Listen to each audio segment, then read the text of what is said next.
Iran Israel ଆଉ America ମଧ୍ୟରେ ଯେଭଳି ଭାବେ ସ୍ଥିତି ଲାଗି ରହିଛି, ଯେଉଁ ଯୁଦ୍ଧ ଚାଲିଛି ତାରି ମଧ୍ୟରେ 2 ସପ୍ତାହ ପାଇଁ ସିଜ୍ ଫାୟାର ବା ଅସ୍ତ୍ର ବିରତି ଘୋଷଣା କରାଯାଇଛି, କିନ୍ତୁ ଏହା ସମ୍ଭବ ନୁହେଁ। କାରଣ ଆପଣମାନେ ଜାଣିଥିବେ ଅନେକ ସମୟରେ ଆମେରିକା ଇରାନ ଉପରେ ଇରାନକୁ ଧମକ ଦେଇ ଆସିଛି, ବୁଝାଇବାକୁ ଚେଷ୍ଟା କରୁଛି, କିନ୍ତୁ ଇରାନ କଥା ଆମେ ଯଦି କହିବା, ଇରାନ କେବେ ବି ମୁଣ୍ଡ ନୁଆଇନି, ତଥାପି ପଛ ଘୁଞ୍ଚା ଦେଉନାହିଁ ଏବଂ ଏଭଳି ଭାବେ ଆକ୍ରମଣ କରି ଚାଲିଛି। କିନ୍ତୁ ଏହାରି ଭିତରେ ଯେତେବେଳେ ଆମେରିକା ଆଉ ବୁଝେଇବା ପାଇଁ ସକ୍ଷମ ହୋଇନାହିଁ, ସେଥିପାଇଁ ପାକିସ୍ତାନକୁ ମଧ୍ୟ ମଧ୍ୟସ୍ଥି ଭାବେ ଗ୍ରହଣ କରିଛି ଏବଂ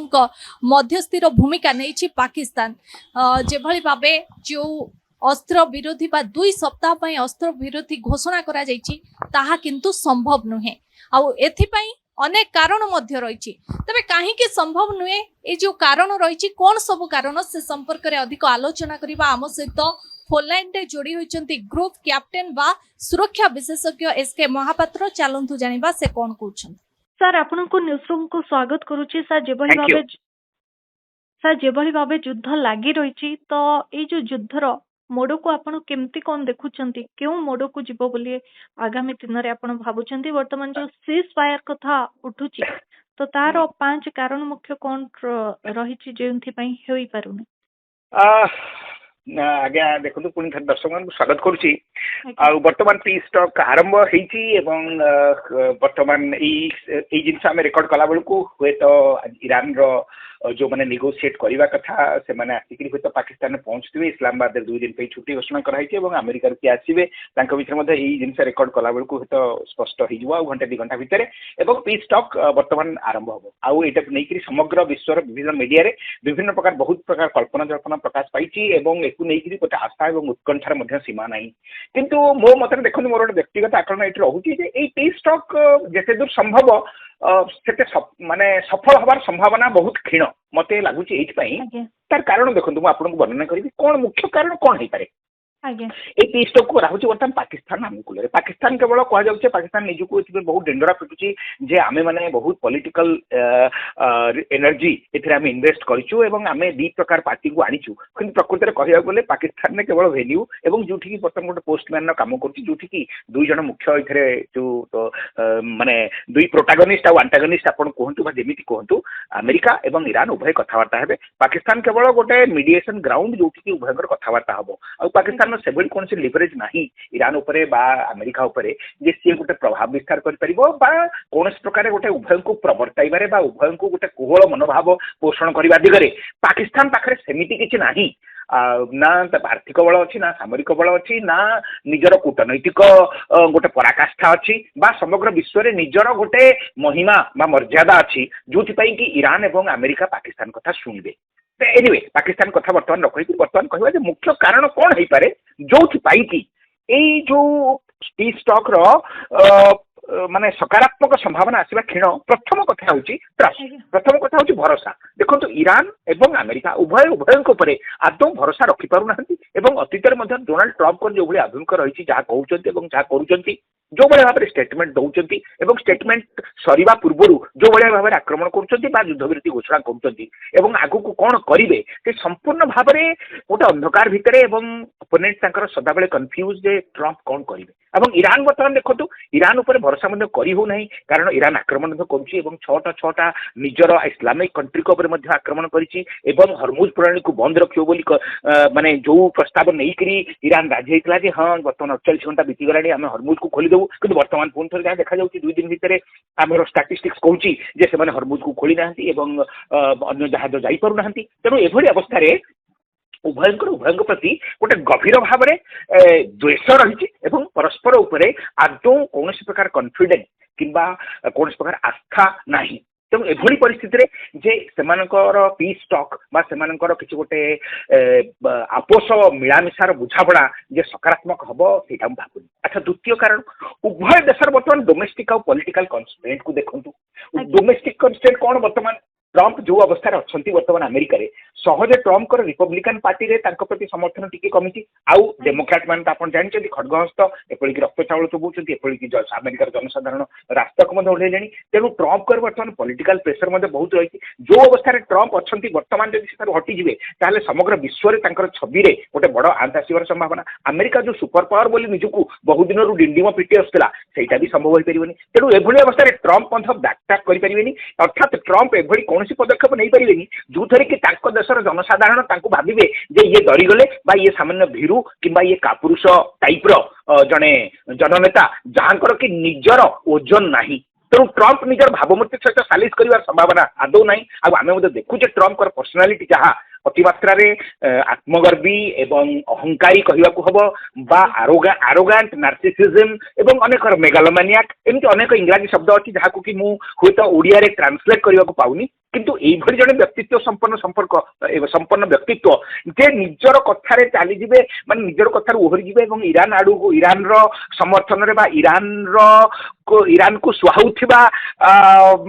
चुक्ति साइन करेंगे भी संभावना नहीं। अच्छा बर्तमान ईरान कथा देखो ईरान में बर्तमान धर्मनैतिक शासन बर्तमान चलती खामेनी चलीगले मुस्तफा खामेनी बच्ची मरती कही हेनी और आईआरजीसी से प्राक्टिकली सब जिन कंट्रोल करगाची जे अच्छा वैदेशिक मंत्री और पेजस्किया जे अच्छा राष्ट्रपति एक्चुअली कंट्रोल से ना एवं पछरे आईआरजीसी जो मुख्य धर्म बा मौलिकवादी जो जो माने सैनिक बा इरानियन रिवोल्यूशनरी गार्ड जो खातर प्रकृत क्षमता रही बंदूक रही से सपोर्ट करना तेणु ईरान रे मध्य राजनीतिक स्थिति एमती रही जी भी निगोशिएट करने को आसवे तांको आईआरजीसी केते दूर समर्थन करिवो बा तांको कथा को मानिबो सेटा मध्ये आमे जानिने आउ आमे आईआरजीसी रो कोनोसी कमांडर तो एठी आसीबे नै निगोशिएशन करिवा पई तेणु आगु को कोन हबो सेटा कहिवा संभव नुहे तेणु ए जो डोमेस्टिक माने उभय देशर माने इंटरनल पॉलिटिक्स मध्ये ए जिनसटा को हुए तो सफल करै दबनी। अच्छा रिजनल पार्टी को अपन देखो रिजनल पार्टी अच्छा तृतीय कथा एठी अच्छा माने इस्राएल गोटे मुख्य पार्टी देखो इस्राएल बर्तमान पाकिस्तान आसी ना तेणु बिना इस्राएल प्रेजेंस रे बा बिना इस्राएल मत रे कौन प्रकार शांति संभावना तो प्राक्टिकली आदौ संभव नुहे मु कहि एटा होची प्रथम एवं श्रेष्ठ कारण जोथि पई कि एई पीस टॉक आदौ हुए तो आगु को बढ़ी पारिबो नै कारण इस्राएल जो ऑब्जेक्टिव रही एवं ईरान रो जो सामरिक क्षमता रही एवं जोटा कि इस्राएल को ध्वंस करबा निमंते उद्दिष्ट तेणु जो पर्यंत इस्राएल तार संपूर्ण ऑब्जेक्टिव न आनी से पर्यंत यही शांति चुक्ति संभव आदौ नुहे। आउ द्वितीय कथा अन्य देश मैंने रही कारण ईरान बर्तमान समस्त को आटाक करें बाहरीन कुवैत कतार सऊदी अरब समस्त आक्रमण होती तेणु से कौ प्रकार अभिमुख रही से कौ प्रकार परोक्ष प्रेसर पकईबे से रिजनल स्पॉइलर हिसाब से कम करें जहाँफल कि यहाँ गोटे बड़ समस्या हो पारे आउ तेणु ए शांति प्रस्तावटा हुए तो यही रिजनल लीडर मानकर जेहेतु इथे आशीर्वाद नहीं प्रच्छन्न भाव से समर्थन करूना तेणु यहाँ गोटे कारण हो पारे जो कि शांति चुक्ति आगे बढ़ी पारनी। अच्छा आउ देखो बर्तमान मिलिटारी इनसीडेंट तो चली रही युद्ध केवल विराम केवल पेपर रे किंतु आपण काली देखिए एत मात्रा अटाक कराई लेबानन उपरे लेबानन को बर्तमान शांति चुक्तिर भितर पर्यायभुक्त करा जाई नहीं तेणु एटा इस्राएल दाबी करुच्ची अमेरिका कहूँ ना आमर बर्तमान डील रे तो लेबानन कथा नथिला तेणु माने मो कहवार कथा है जो मिलिटारी कन्फ्लिक्ट चली अन्य लेबानन और अन्य रिजनल लीडर माने जो थे संश्लिष्ट होकर अच्छा जो पर्यंत से जो फैक्टर टाक कम्प्लीटली आम हटई नदबा से पर्यंत या डिस्कसन बा कौन हो पार तेणु यहीटा को मुझे जो आंचलिक भारसाम्य सामरिक भारसाम्य बा आंचलिक शांति जो पर्यंत स्थापित न होती से पर्यंत एमान भितर ऑनगोइंग पीस टॉक मध्य पारिबनी कारण ईरान मध्य इनसिस्ट करुचे हुती हमास हिजबुल्ला एमान को आलोचना को अणा जाऊ एवं अमेरिका एवं इस्राएल संपूर्ण प्रतिश्रुति दिंतु अटाक करें। अच्छा ये तो गला चतुर्थ कारण बट लास्ट आ गोटे इम्पोर्टाट अच्छा देखो वर्तमान अवस्था यूएन कौन क्षमता ना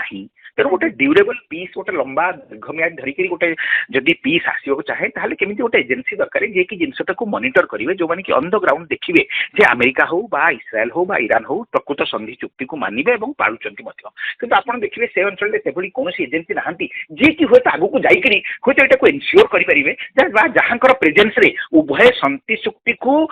प्रॉपरली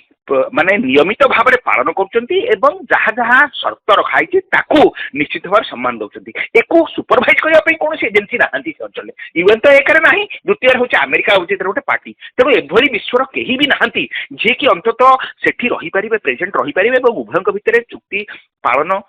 ପ୍ରପରଲି କରାଯାଉଛି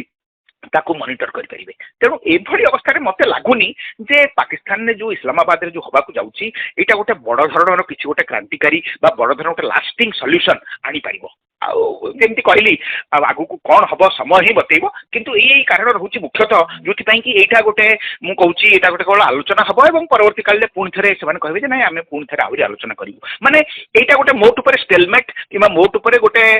କୌଣସି ସବଷ୍ଟାନ୍ସିଆଲ ରେଜଲ୍ଟ ବିନା ଏଇ ମାନେ ଇସଲାମାବାଦ କନଫରେନ୍ସ